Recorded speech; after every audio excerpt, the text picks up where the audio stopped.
Hello there. Yes, it is time for another Oh My Goth game review. Another brief diddle about another game for a more darkly inclined gamer. I'm still congested. Either way, let us sit for a spell, because eluding poisonous zombies and giant rats, all the while being trapped in a madhouse of a evilly haunted mansion, tends to wear me out. That's right. The next game up for discussion will be the original 1992 Alone in the Dark. The sort of survival horror originator, if you will. Some argue that it's the reason why we have games like Resident Evil. I can't but agree. The similarities are pretty much uncanny. I suppose we'll be hitting up a few along the way. Say, for instance, right now, when you start the game, you get your choice between the female role, who is Elizabeth Hotwood, and then you get the option of the male role as well, who's Edward Carnby.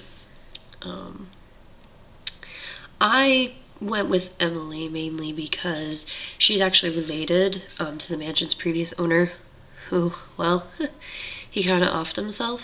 So she believes that if she, goes to the house and she finds this piano or whatever, she's going to discover the reason behind why he killed himself. Ed, on the other hand, he's just looking for the piano. It's an antique.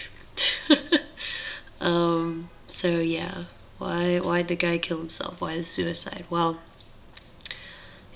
that's why I went with Emily. So, where to go first? The attic, of course. Once you take control of the character, you are, of course, in the attic, and it was really easy to get there. Well, not so easy to get out, and you have your first encounter, so you see what the enemies are like. There actually aren't too many in the game,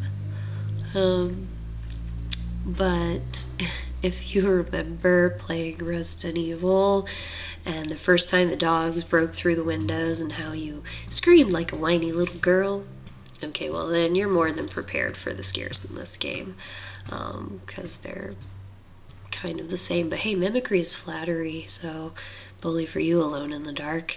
I'd say the only thing missing versus Resident Evil is the healing system for when you become poisoned. So you get poisoned, oops, you did. Obviously, I'm a Game Informer reader. I like that magazine a lot. They listed Alone in the Dark as one of the top 25 most influential games of all time. That's really cool, actually. I know I say that like it's not, but it really is. But what makes this game really goth, apart from the obvious? You're in a creepy old house that's loaded with decrepit undead creatures, and while your character of choice is seemingly undefenseless, faced with the oh-so-simple task of surviving, and then the game's completely puzzlicious, meaning that as many monsters as there are booby traps that will also threaten you.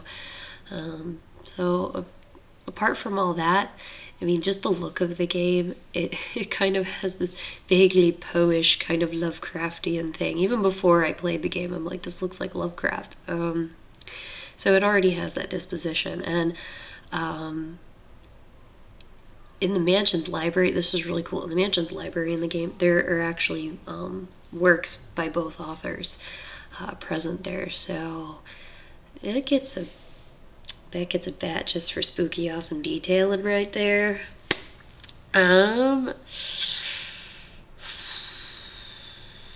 I'd say a really big thing, especially for me, it's dear to my heart, is this is the very first survival horror video game. People might want to argue, but this is the first true survival horror video game, and that's really that really kind of puts it above everything else. And like many that do well here on the bat scale, the music, and it might seem borderline silly nowadays, but it could still dish out the creep factor when tensions run high enough, I think.